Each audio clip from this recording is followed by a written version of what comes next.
Give it to me like.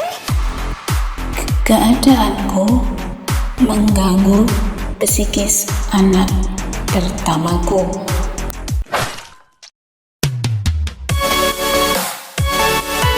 Give it to me like.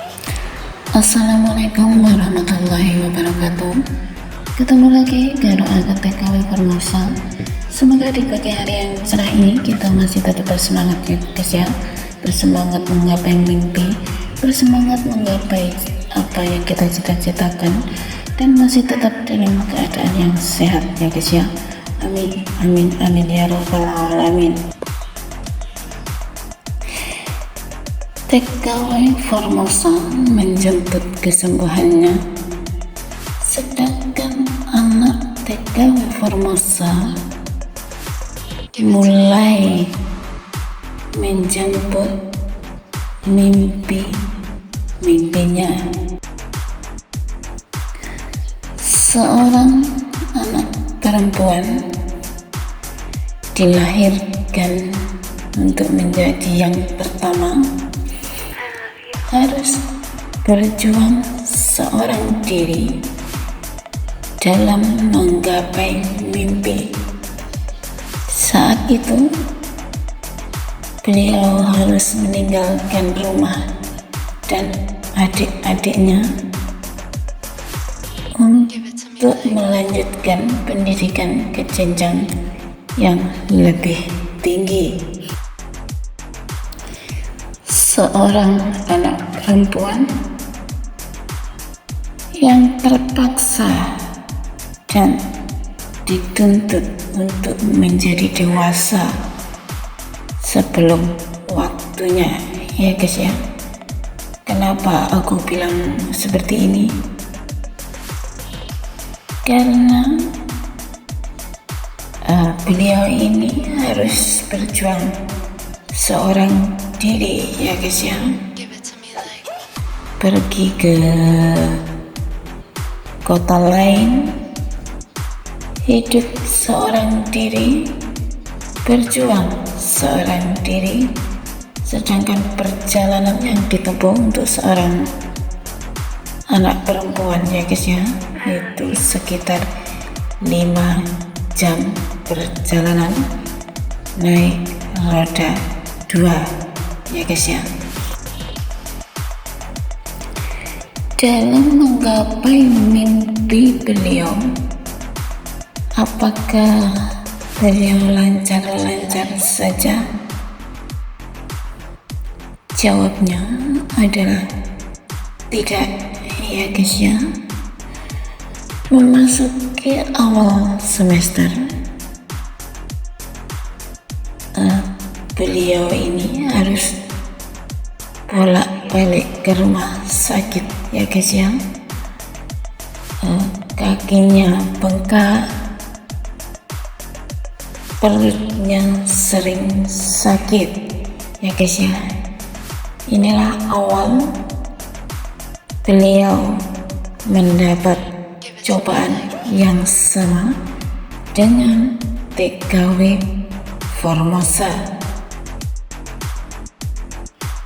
Semester demi semester benar-benar perjuangan yang luar biasa untuk beliau dalam menggapai mimpinya ya guys ya. Tepat 3 tahun, Masya Allah, Alhamdulillah, beliau selesaikan semuanya. Apakah anak TKW Formosa ini lancar-lancar saja? Jawabnya adalah tidak ya guys ya. Di situ beliau harus sering dirawat di rumah sakit, harus bolak-balik pulang pergi untuk memantau adik-adiknya. Sebenarnya kalau diceritakan perjuangan anak TKW Formosa yang pertama ini luar biasa ya guys ya. Sebenarnya apa yang terjadi pada TKW Formosa ini sedikit banyak mengganggu psikis anak TKW Formosa ya guys ya. Beliau ini lebih rentan, mudah menangis, emosinya gampang meledak ya guys ya. Namun aku menyadari bahwa apa yang terjadi sebenarnya ya bukan kemauan kita ya guys ya. Kita hanya menjalankan takdir yang sudah menjadi suratan kita ya guys ya. Makanya aku kepada anak yang pertama ini selalu berbicara dari hati ke hati, karena aku lebih tahu bahwa beliau ini benar-benar ini ya guys, psikisnya benar-benar berbeda dengan adik-adiknya. Setelah 3 tahun menyelesaikan pendidikannya, anak TKW Formosa yang pertama ini sesuai pada umumnya ya guys ya, mempunyai cita-cita bahwa aku harus segera bekerja dan segera membantu ibu untuk membiayai adik-adikku. Dan Masya Allah, Alhamdulillah, tidak berapa lama beliau bekerja ya guys ya di sebuah klinik kebidanan ya guys ya. Tidak berapa lama, nah disinilah titik terendah beliau ya guys ya. Beliau down, beliau putus asa ya guys ya, mengalami sakit yang dirahasiakan karena merasa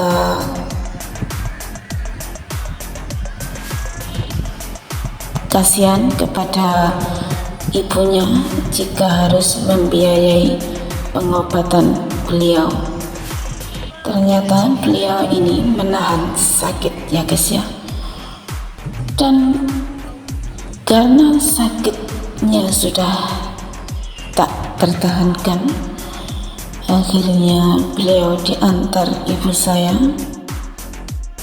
untuk melanjutkan pemeriksaan kesehatan ya guys ya. Berapa lama sih anak TKW Formosa merahasiakan sakitnya? Lama banget ya guys ya, sekitar 3 tahun.